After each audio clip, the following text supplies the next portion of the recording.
Ladies and gentlemen, welcome to In the Bag. We are here in Lynchburg, Virginia. Different set. Always, it's always fun to be here in person and get to do this versus I feel like all three of us record a podcast on a regular basis where we don't get to be in the room with the people we're actually podcasting with. So always a different vibe being here. Episode number 73. 73. Wow. So feels like we started this podcast yesterday, but we didn't. We started it 74 weeks ago. Yeah. We've only missed one. Bang, That's bang. true. We got Brodie Smith with us. How you doing today, Mr. Dark Horse? Doing good, feeling good. He's here for the Heiser Club Championship. Number one, if you're not a member of the Heiser Club, you are missing out. Jason's taking it over. There are a ton of extra videos, behind the scenes. All that is happening all the time over on our Patreon. So if you're not a Heiser Club member, do that. And the folks that are coming this weekend are going to see these great guys here, plus another couple special guests. They're hanging out with us all weekend. They're touring the warehouse. We're playing Ripped Revenge with them. It's going to be a great time. And you will have that opportunity coming up in January, so stay tuned. And just join the Heiser Club while you're at it. Yeah.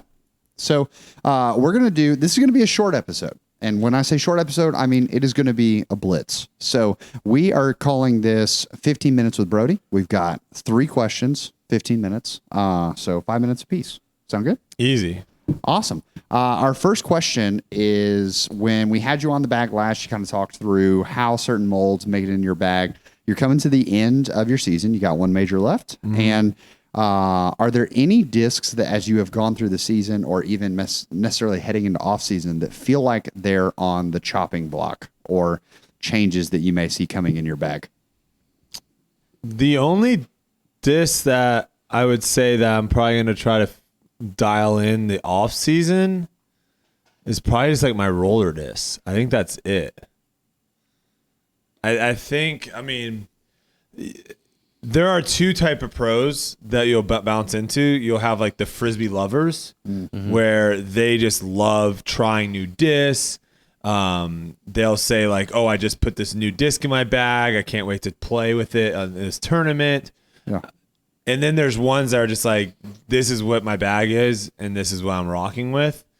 For me, there's not necessarily any molds that I'm man, I need to try a new mold. For me too, a lot of times what it'll be is I'll get to a course and I'll play the course, and maybe I have only 1 buzz or 2 buzzes in my bag, and a specific tee shot is not really fitting. The line of that tee shot's not really fitting exactly what I want out of the buzzes I have. Okay. Then maybe I go and I try to find one that's a little flippier, one that's a little bit more stable. Where I'll tweak it like that. But for the most part, my bag stays the same from tournament to tournament. I throw pretty much the same shots. And the only one right now that's kind of I would like to dial in a little bit more is my rollers, because I think that got me in a little trouble on some of these courses earlier in the season, because I had a Scorch, a Thrasher, a Nuke SS, and an Avenger SS. So I had 4 different molds, all for a roller. And I think I would like to try to get either, 3 Avenger SSs, all at different stabilities, or 3 Thrashers, all at different. I think that's going to be better for me, because a lot of times I was stepping up to the hole, and I was just kind of oh man, I haven't had that many throws with this disc. I don't really know. It's easier for me to know this is my flippy Avenger SS, this is my neutral one, and this is my new overstable one, if you will. So I think that's the only disc that I really need to kind of get figured out in the off season. Yeah. And that's the thing I thought was most interesting about your bag when we talked about it on the last time you were on.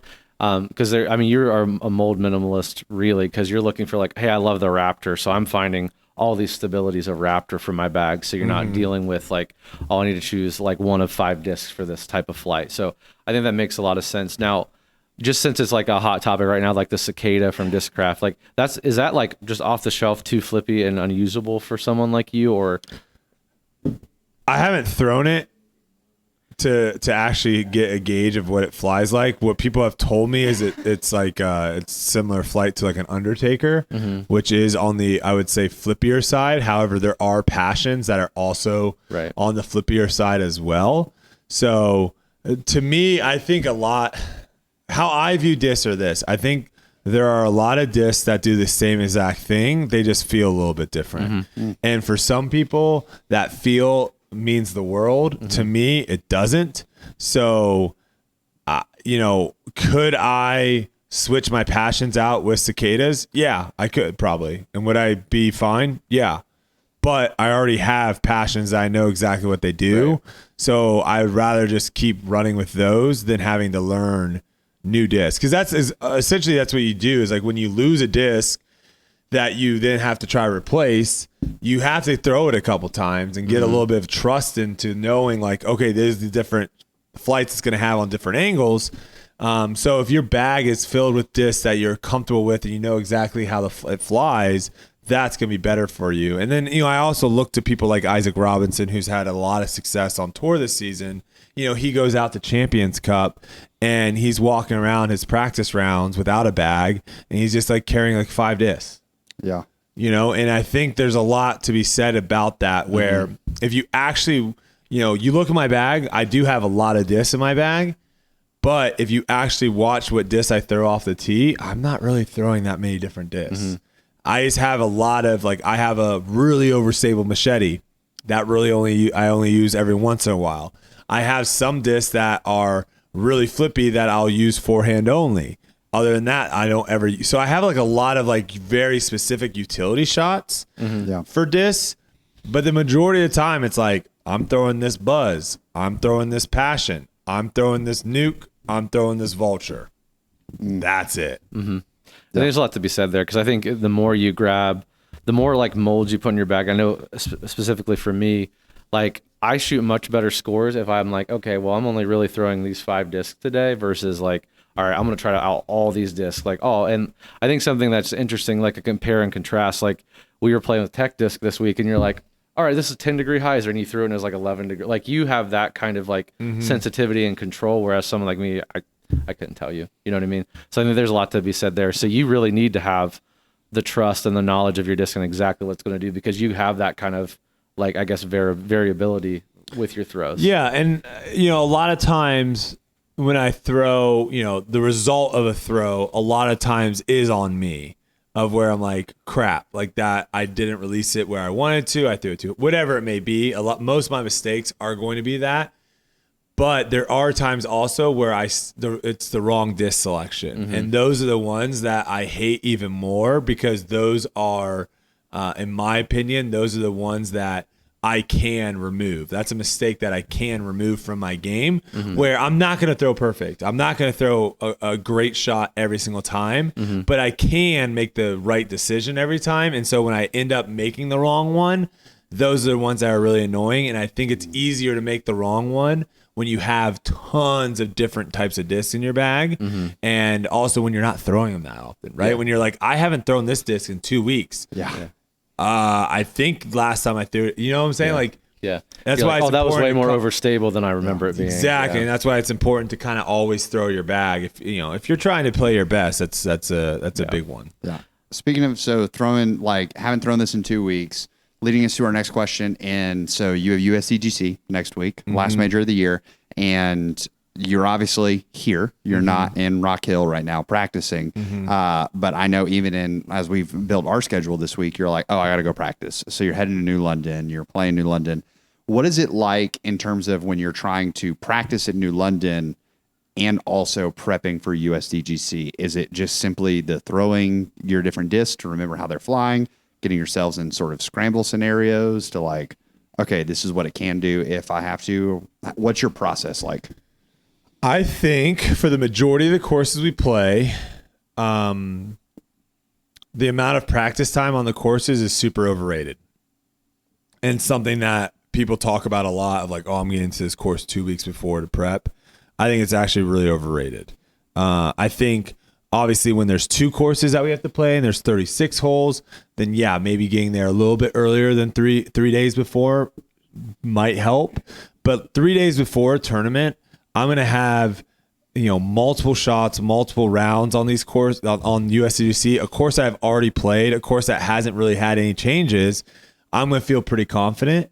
And a course also like USDC, has a few kind of technical shots that I can kind of get the same. I think it's always easier to translate woods to woods, right? So if I'm practicing in a wooded course and then going to a wooded course, I think that's easy. I think if I'm practicing in a wooded course and I go to an open course, as long as you're still like throwing big shots, I think that's easy. I think the hard one is if you're just practicing open, and then all of a sudden you have to go to a course where you're hitting gaps. Yeah. That takes a little bit of time to kind of, oh man, all right, let me get this dialed in a little bit. So I'm not too worried about like, oh man, like USDC, like, are you throwing hyzers and all that stuff? A lot of times is a lot more on the simple side than it is when it comes to like gap hitting. Yeah. And you even mentioned, like, we were talking about New London with someone today, and we mentioned, okay, well, where they're from, they don't have a lot of woods. And you were like, New London isn't a woods course. So does something like that, where the right side for most of the time in New London is OB, but left side, while not being OB, is still like kind of natural OB. Yeah. Is that kind of a translation for you in USDGC, where there is a ton of OB on the ground, so it's like fairway hitting? It's a little bit different, obviously, because some of the holes, you have to, New London a lot is shaping shots, hyzer flip to flat or turnover backhands. There's not too many holes where you're throwing there's very few forehands off the tee, and then there's very few actually like backhand hyzers where you're going to throw I'm going to throw a lot of forehands at USDGC. But when it comes to like talking about woods course too, because I could see some people being like, what do you mean it's not a woods course? What I mean by that is I think New London, the way that the course is designed, I think that is the ideal woods. If we're playing woods golf, I think that is the ideal woods format, where you have these wide open, not wide open, but like wide fairways with nothing in the middle of the fairways. And if you get off the fairway, now you're in woods and now you're scrambling. And I think that's the most fair, because if I miss my shot, I'm not getting lucky. There's very few holes at New London where someone throws a bad shot off the tee and like, oh, I hope that gets lucky, and then like they're parked. It doesn't happen that often, just the way that the holes are set up. And that happens a lot in the wooded type of courses we play on tour. And I think that kind of drives some of the pros a little upset to where, they throw a good shot in the sense of like they're 90% down the fairway. And then at the very end, the fairways are 10 feet wide. It little kicks off a tree and then sends them OB. Yeah. And someone, misses the initial first gap, but gets lucky through everything and parks it. That's tough to swallow for some people. It is what we play.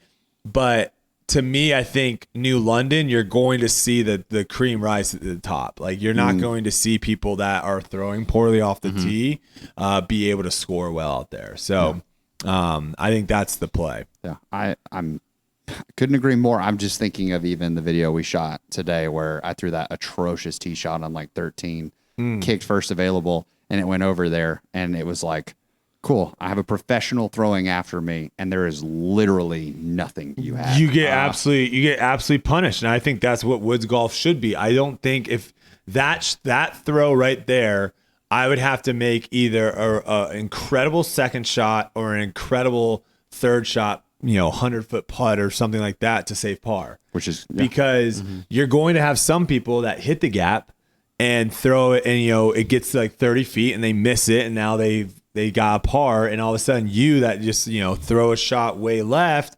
I don't think those two scores on average should get the same score. Absolutely. And so like that's why I think like if you're off the woods at New London, it's so hard to scramble. Yeah. Oh, I'm with you. 100%. Completely agree.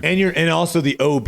I think the OB also brings in the fact of where you're not having these people that just like, I'm just gonna throw a roller as hard as I can and see what happens. To me, like that takes no skill. Yeah. And I hate seeing that. I do it. Obviously, I'm not going to do it. But to me, I don't think that is a good style of disc golf of like, I'm just going to chuck a shot at this gap or at a bunch of these trees and we'll just see what happens. Like to me, let's just both roll dice and see who gets a higher die. That to me is like what we're doing. Yeah. And to kind of like cap that off, when people come in here from out of town at the retail store and are like, hey, what do you think about New London? I'm like, well, I'm not like super good, so it's punishing for me, but I don't feel like I hate disc golf after, because I feel like it was fair. I threw the bad shot, not I got a really bad kick and now I'm like screwed. It's like it was my fault, and I enjoy it because it's designed well, and I'm like, that is, and the shots aren't better. The shots aren't crazy demanding. No, you're not stepping up. I mean, like Independence, if you've ever played out there, hole 3 out Independence is just a ridiculous hole. I mean, it's like a 10 to 15 foot gap for 450 feet. Yes. That's just that course makes me mad because there's a lot of luck. I think there's just so many. Well, there's just so many trees to where New London, I'll never play well and walk off and be like, wow, I scored terrible, and then play bad and be like, I scored well. Yeah. These other courses, you can be like, man, I really struggled throwing the disc off the tee, but I shot 3 under somehow. Yeah. That won't happen at New London. And so, like, to me, that's where I like the fairness. And honestly, too, USDC, that won't happen either. If you are throwing bad out off of USDC, because of how much OB there is, you go OB. There's not anything to save you, protect you, help you. You're going to take massive amounts of strokes. So you won't feel like, man, I played really bad out there, but I still shot 6 under. I don't know how, but like, that doesn't happen. So right. So final question. You're heading into the off season, and what last off season, to a lot of disc golfers, it felt like you took, I'm not going to say controversial, but a different approach to the professional off season than many people did, in terms of focusing on personal and physical health. This off season, what's kind of the goal? What's the game plan? Yeah, I mean, I get that's just kind of a part of my personality is I'll get really fixated with certain things, and I tend to put all my eggs in that basket. And last off season was getting into shape, and I loved it. And I think this off season will be a little bit better balance. I was having a lot of back issues as well going into last off season, so I was noticing that when I would go to throw after lifting or whatnot, it was just kind of compounding my back issues, and then that would affect me in my workouts the next day. And so I just thought it was best to just not play disc golf at all in the off season, essentially. So it was one of those things of where coming into the season, I felt the best I had felt of all the seasons that I had played physically, but my throwing, my timing, everything was so off. So that was a little bit on the frustrating side. So this off season, I'm going to have a much better balance, I think, where I'll be balancing between I'll be doing marathon training, so that will take up a lot of time as well. But I'll be doing a lot of runs there, get the cardio in. Some of these courses are a bit of a hike, so it is advantageous to be able to have that cardio of where your heart rate's not racing up when you get to the top of a hill. And then I'll be going back into the gym, doing my strength training, and then I'll be putting a lot this off season. That's one thing that I'm probably going to amp up more than I have in the past. Get a lot more putts in, and then I don't know how much field work I'll do in this off season, but I'll be playing a lot. So, 2 to 3 rounds a day, throwing multiple shots, and just kind of staying fresh. Because I honestly feel like there's only one. Outside of putting, there's only one part of my game that I feel like I'm missing right now, and that's the standstill backhand consistency. That kind of screwed me a little bit this season with a lot of easy up shots, not getting up and down. So other than that, though, I feel like my forehand was pretty solid. My backhand was pretty. My scramble, I feel like pretty good all around. So just kind of tweak a couple things and keep it kind of going into next year, and see hopefully next year is the year. Keep yourself fresh, keep your game complete and fresh, and then just keep building on the skills you already have. Yeah, I think that sounds great. Well, that's all the time we have for today, because we got to get out and play with our Heiser Club members who are now in town. But make sure we put a bunch of special stuff up for Brodie and the Brodie Smith collection on foundationdisc.com. Check that out. Our monthly subscription boxes are getting refreshed on Sunday because it's October. We're bumping up the availability, and it's going to be a spooky box. So make sure you check it out. So thank you all for listening. Thanks for being here, Brodie and Robbie. And hey, if it's good, keep it in the bag. We'll see you next week.